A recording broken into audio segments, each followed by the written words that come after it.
Hello, I'm Ken and this is Inside The Toon, and this is the complete set of videos for Crystal Palace against Newcastle.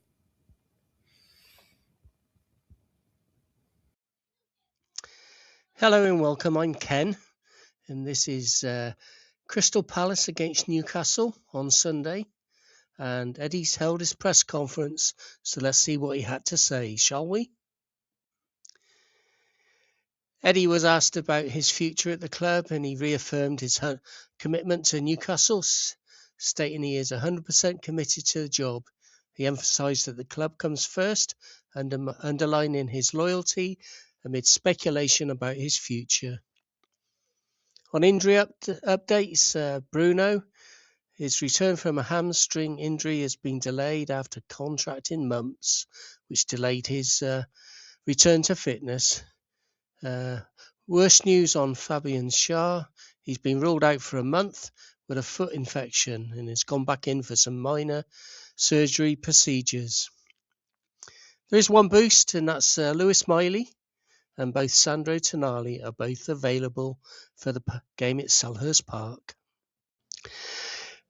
When asked about the summer transfer plans, Eddie confirmed he is right across everything regarding recruitment. However, uncertainty around European qualification means key decisions are still up in the air. Asked about Kieran Trippier and his announcement to leave the club at the end of this season, he reserves special praise for Kieran, calling him one of the best players he has worked with, an endorsement that highlights the defender's influence and legacy at Newcastle. Diving into some detail now about his future at the club, he said, what do I need? I need support, good working relationships with people around me, and a feeling of being able to express myself in the best possible way. So you'll see the best version of myself if I feel that and the club feels that they are getting the best manager that they can from me. Obviously, if that's not working for whatever reason, he added, on both sides, then it's what's best for the football club. The most important thing in all of this is Newcastle United, not me, not anyone else, and I'll always reflect that in my decision making, I'll put the club before anyone. Diving into more detail on the summer transfer plans, he's working really hard with Ross Wilson, the sporting director, and with David Hopkinson, the CEO, on all sides of the club, whether that is in pre-season schedules, potentials during the transfer window. The factor in this is we just don't know at this stage how things lie because there are a lot of unknowns with Europe, etc. I think we will be ready as we can be for what is ahead. European qualifications are a big thing for us to try to chase down. And on that note, he added about European place and the motivation. It has to be, we shouldn't need extra motivation. The games are big enough in the Premier League as they are. Our pride is at stake. We want to do our supporters proud in these last 7 games. We want to go right to the end of the season, but if there's a carrot for us, the European place is potentially going down, and the gap is small between us and the teams that are ahead of us. So that is a big thing for us to try and chase down. Let's try and finish the season well. So that's a wrap for Eddie's press conference. My next video out will be my matchday program and predictions, and followed by Eddie's team news on Sunday. So thank you for watching. If you enjoyed this, hang around and subscribe and you'll get to see everything. I'm Ken and this is Inside The Toon. Hello and welcome, I'm Ken and this is Inside The Toon, and this is your matchday program, 7 games to save the project. Newcastle remain a dangerous side capable of beating anyone on their day, proven by wins over Spurs, Chelsea and Man United recently, but inconsistency continues to undermine progress, with costly defeats, especially at home, halting momentum. A perfect balanced goal record sums it up. Attacking threat is clear, but control is missing. So we have it all to do. We've had an up and down season. We've got 7 games. We can be a big threat. Our home form is poor, but we're dangerous, and we are unstable. A win here will see us projected back into the European contention in the spots for next season, but this could be painful. Crystal Palace are on a fantastic run in their European campaign in the Europa Conference League. Their league form has been mixed, a bit like ours. They drew at home to Chelsea, Leeds recently. They had good wins against Spurs away, Wolves at home, and Brighton away, which is quite a statement. Whereas they lost at home to Burnley 3-2. So it's a dangerous game for Newcastle. We need to win this one. So as you can see, we're in 13th position after the Liverpool win against Fulham on Saturday evening, and we are on 42 points. European spot where Brentford is at the moment is 47 points. That's a 5-point difference.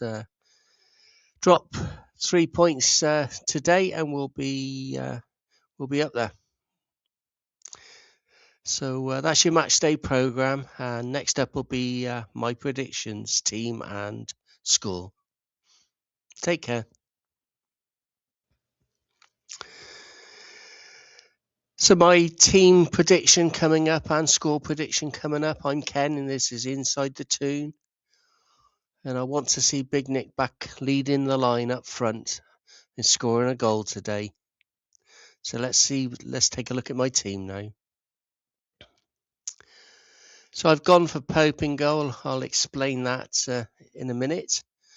I've also gone for the back four, Livramento, Chow, Burn, Hall. Although obviously Trippier might start. I'd rather see Livramento, to be honest, helping with his England hopes. I've gone Ramsey, Tonali and Joe Linton. I know Miley's back fit. However, I don't think he'll start. He'll probably get 20-25 minutes later on. Ramsey's done nothing wrong. Tonali had a good international away days with Italy. Personally, obviously not as Italy got knocked out of the World Cup. Joe Linton's rested. He didn't get called up by Brazil. And then up front, I've gone Elanga because he's been on fire. A Big Nick and Gordon. I don't think Barnes deserves to be dropped, but you can only pick 11, and I want to see a centre forward again. So we're offering control and speed and directness, and if Big Nick can lead the line, then we could be dynamic and dangerous in the box as well. Pope versus Ramsdale, who starts? I've gone for Pope this time. It's a question that dominates some thoughts, and it's genuinely a tough call.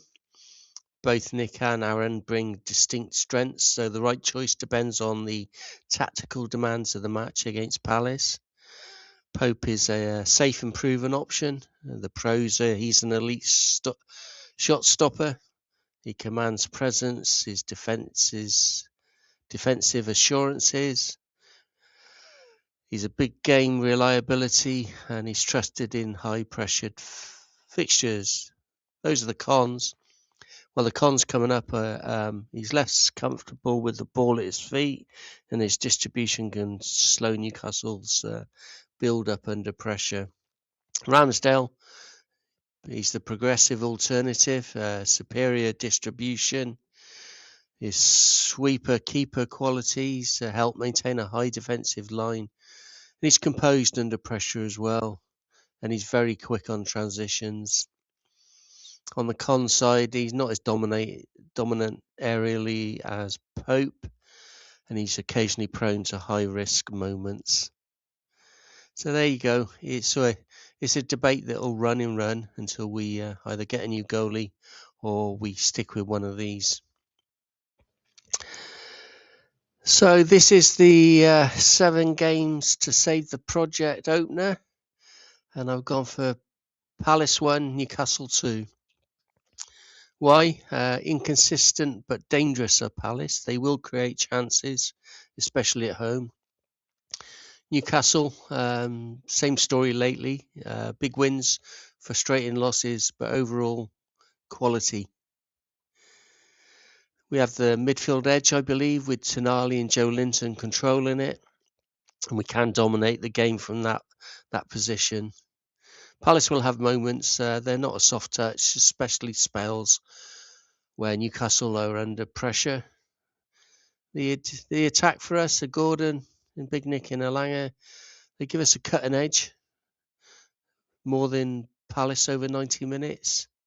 So I believe the midfield will win it and our transitions will decide it. We do need to be clinical finishing though. Otherwise Palace will punish us. Honestly, this feels like one of those games where you either say we're back or we got the same old problems. Which way are you leaning?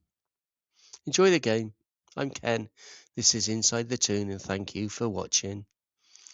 Next up will be the team news video. Eddie's named his team to face Palace, so let's jump straight in and take a look at it, shall we? 7 games to save the project. Eddie Howe's named his team to face Crystal Palace at 2 p.m. today. Ramsdale keeps his place in goal. We got Hall, Botman, Chow and Livramento midfield. We got Joe Linton, Tonali and Miley. And then up front we have Gordon, Ursula and Murphy. On the bench, Pope, Trippier, Visser, Barnes, Elanga, Big Nick, Willock, Byrne and Ramsey. What a bench that is. Not seen one of those for a long time. Looking really strong there. So a lot of options to come on after about 65 minutes, 70 minutes, depending on the score. But he's got a decent team. Ursula's going to run his socks off, leading the line. Not the team I selected one bit, but hey, I'm fine with that. Come on, Newcastle, let's do this, shall we? Newcastle lead at half-time 1-0 against Palace. William Ursula scores. I'm Ken and this is Inside The Toon and this is how it happened. So Eddie announced his team and it was Ramsdale, Livramento, Chow, Botman, Hall, Miley, Tonali, Joe Linton, Murphy, Gordon and Ursula. 6 changes. My pre-match prediction of a Newcastle win 2-1 did not change. Ursula leads the line. Newcastle started slow. Difficult to find their feet early on. Our first attack, if you call it that, was from Ursula in the 6th minute. Gordon came into the game about the 19th minute or so. Had a good run, but ended in a throw. It's a low-key game so far. Possession, Newcastle up by 4%, basically. Probably the first real shot. Gordon goes for a shot when Joe Linton and Hall were available as better options, but hey-ho. Hughes and Joe Linton are battling a bit, but the ref seems to side with Hughes. The game came to life, but it was Palace that were making it happen. And what a save from Ramsdale. And then he repeated it, got up and repeated it again. 2 saves, which kept us in the game. 39th minute, Hall defended well, got hurt, stopping the Palace attack. In the 41st minute, Gordon crosses, fails to find a Toon player. It's close. We're getting closer. And then in the 43rd minute, a goal from Masula, left-footed shot, very close range into the bottom corner of the net after he'd been on his bottom trying to score with his first attempt. But I'm happy. Get in. Another foul in the 45th minute on Gordon. Same player. He should be booked by now, but he's had about 4 or 5 goes at Gordon. Madly, the referee's not interested. 47th minute, Asula's fouled on the edge of the box. Really heavy challenge.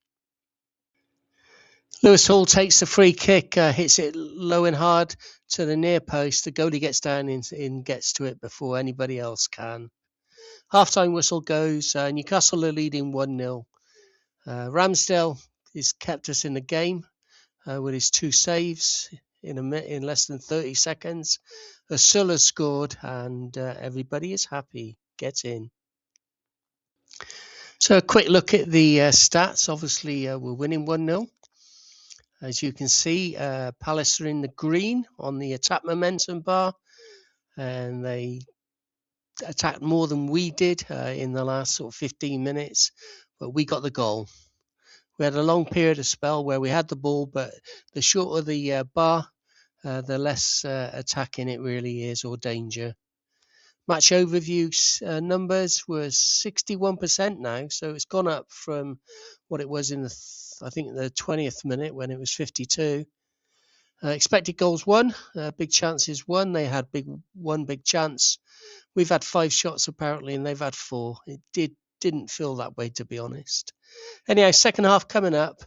I'm Ken, and this is Inside the Toon. Look out for the final whistle report as well. Away the lads. Hello, I'm Ken, and this is Inside the Toon. Newcastle have just lost away at Crystal Palace 2-1. The ref gave a penalty in the last minute for a shirt pull. Every other match, it's never given, but hey-ho. Hard to believe we came away empty-handed. At the very least, Newcastle deserved a draw. There were moments of control and enough chances to take something, but fine margins proved costly again. If only Livramento could have got his head to that first cross when they scored their first goal. So in a run-in, this crucial missed opportunity sting the most. A point felt like the bare minimum. So let's see how the second half played out, shall we? Newcastle came out quite strongly. Asula had a great run in the 49th minute. The keeper stopped his shot. And from the corner, nothing came of it. I felt Newcastle were in control of the game all the way up to about the 65th minute.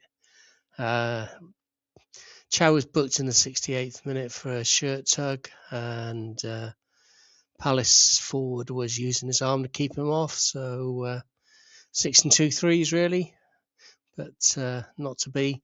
69th minute, Palace hit the bar with a header, big chance. Hall was hurt during the defending, and we were lucky to get away with that one.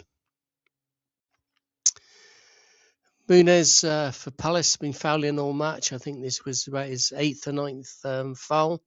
Still not booked. Barnes came on for Gordon in the 71st minute. Started to link up well with Hall. Unfortunately, Joe Linton was booked for probably his only foul in the match. And again, it was a soft decision. Palace players were looking for the booking. And it means he misses the next 2 matches, Bournemouth and Arsenal, because he's reached the limit of 10, which was well publicised, and Palace players knew it, and the referee knew it as well. 76th minute, Barnes fouled, and Muniz again, still no booking. No consistency from the referees at the moment. Joe Linton 1 foul, Muniz 8, and guess who got the booking? And then it got worse. 79th minute, ball comes across. Ramsdale saves it, and then Palace pounce. But in that cross, Livramento tried to head it away, and it went over his head. So it's 1-1. Not sure if it was deserved, but they had the big chance earlier where they hit the bar. So probably, yes, it was 1-1. 84th minute, Ramsey and Big Nick come on for a Sula and Joe Linton. We had a dangerous attack in the 88th minute. Murphy crossed it, but Big Nick just could not get to it. So he's gone about 21 games now without a goal in the Premier League. 5 minutes added on, and of course the referee gets involved again. It's a long throw. Botman's marking his player, who's looking at the ball, looking at the thrower, and Botman's got his hand just slightly on his back, and the player knows it, and as soon as he moves forward, he goes down. We see so much of this in the Premier League, and it's never given. And the referee saw this one and watched it and gave it. VAR did look at it, but obviously they're going to back the ref. A very soft decision. Palace scored from it. Matea, who came on, that's his second goal. 20 minutes, 2 goals in man of the match. HOWE makes 2 changes in the 95th minute, Visser and Elanga. I really am not sure what the point was. For some reason, we get to about 99 minutes, corner to Newcastle. Ramsdale's up and nothing comes of it. 99th minute, full time. Really hard to believe that we failed to at least draw. So this is the kind of result that really stings because Newcastle did enough, I believe, to draw, which would have been a bare minimum, but it's not to be. Football continues to hurt. If we have a quick look at the stats, they were expected 2 goals. I guess you do when you get a penalty, and we were expected 1. Big chances 2 to us, 4 to them. I remember the bar, but I don't remember much else. Total shots 11 to them, 7 to us. Goalkeeper saves, we made 3, they made 2. And the foul count was 17 to Palace, 12 to us, of which 8 or 9 of them were Muniz, who did not get booked. Attacking momentum, you can see the blue. We came out in the second half, did well. Palace got well back into it and eventually scored 2 goals. So it's hard to believe we came away empty-handed. At the very least, Newcastle deserved a draw. There were moments of control, flashes of quality, and enough chances to take something from the game, but fine margins cost us again. In the run-in, this is crucial. Missed opportunities sting the most. A point felt like the bare minimum. So what did you make of the result, Toon Army? So when the dust settles, I'll do a final word report and publish that. I'm not going to do it today. I'm too depressed. And we'll try and dissect what it was all about, look at the talking points, hear some talking heads talk besides me, and it doesn't change the result. So thanks for watching, and if you enjoyed the video that I've put together, then thank you. If you didn't, you're probably not watching now, are you? And wait and see. Let's see what the final word report comes up with. It won't change the result. Hello and welcome. I'm Ken, and this is Inside The Toon. Eddie Howe has expressed his deep frustration following Newcastle's 2-1 defeat to Crystal Palace, calling the result really disappointing after his side took the lead. He praised the team's first-half performance but lamented costly defensive lapses and poor game management. Howe admitted dropping points from winning positions has become a recurring issue this season. He insisted the team is not instructed to sit back, accepted responsibility for the loss, and urged his players to respond with resilience in the crucial fixtures ahead. So let's dissect this now, shall we? In Eddie's post-match press conference, he was asked about the fact that we've now lost 25 points from winning positions. He said he found those numbers incredible. Really, it's blighted our season. He's really disappointed. He's admitted his frustration. It's another collapse. He said, we worked so hard to get into a positive position. He felt Newcastle actually played well in the first half and deserved the lead, which I agree. But it's the same old problems. He pointed straight to the reoccurring issue. So it's 25 points drop from winning positions, and he's called it's blighted our season. He added, this isn't a one-off. It's a pattern he can't explain. It's not a tactical instruction. Howe pushed back on the idea that sitting back deliberately, that's not the tactical instruction we give the players. Translating that, the plan is to keep attacking, but the team mentally drops off. Eddie went on to say we've gifted goals all season, really. He highlighted individual mistakes. He said gifting opponent goals at bad moments. Also referenced errors and poor game management late on. The result felt harsh, he said, despite the collapse. Eddie did feel that the loss didn't reflect the full game. But he did take total responsibility, crucially. He didn't hide. He accepted accountability, and he didn't use excuses like inexperience. Nice goal from Ursula, who I would keep in the team up front at the moment on the assumption that Eddie's not seeing anything from Visser or Big Nick as a striking force while in training.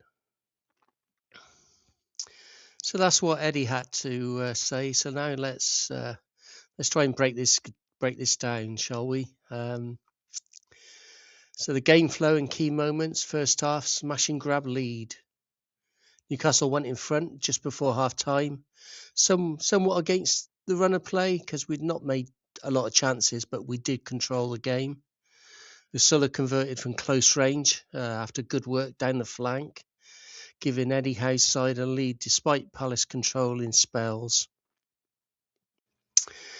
Second half was different. Palace started to turn the screw. The warning signs were there. Palace grew into the game. They pushed Newcastle deeper and eventually found the breakthrough when Mattea headed home with about 10 minutes to go.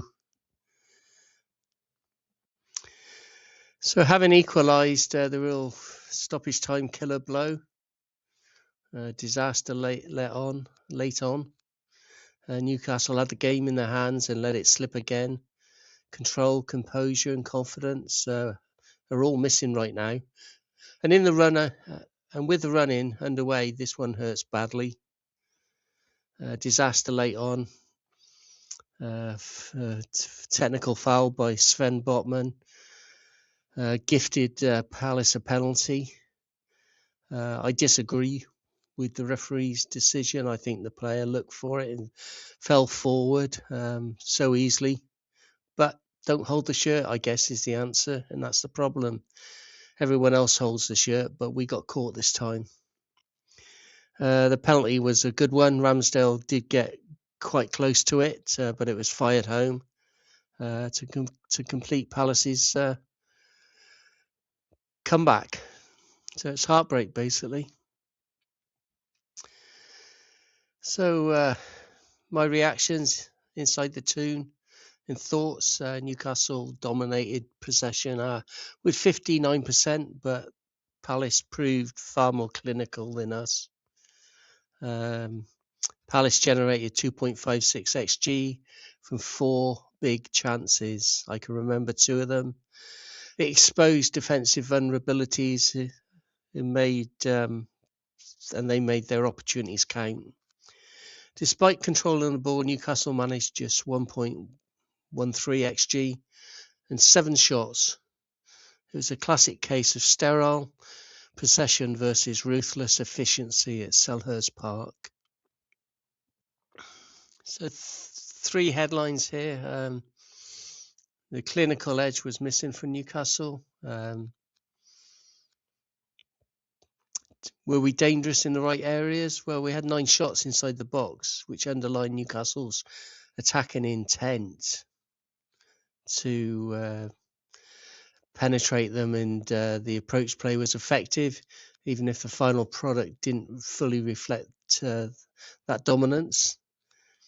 As usual, it's fine margins. Woodwork, seeing chances blocked tells the story of a match decided by inches as usual, and we're on the wrong side of those inches far too often. On another day, those moments tilt our way, and the result would be in Newcastle's favour. So the big talking points from all the YouTubers: game management again. Newcastle led, but never controlled. Sat too deep, invited pressure and paid the price.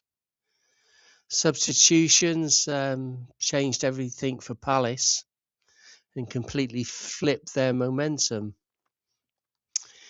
Defensive errors were costly. But late foul summed up a lack of composure in key moments.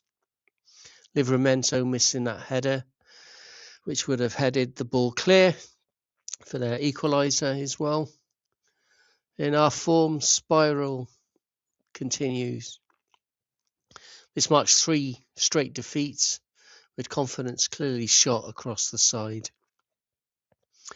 Was it ugly? Yes. Do I feel sick? Yes. Was the late drama? No, I was deflated when a penalty was given, to be honest. Too many errors? Definitely. But we go again. 6 games to go. 6 games to go. 6 points off of a European spot. And we keep saying this. But it does seem like we're getting further and further away from achieving that, to be honest. Eddie Howe's deeply frustrated, like the rest of us, calling the result really disappointing and costly. So next up is Bournemouth at home on Saturday, 3 p.m. kickoff. And we have a ways to go, I'm afraid. So thank you for watching, and take care and have a good week.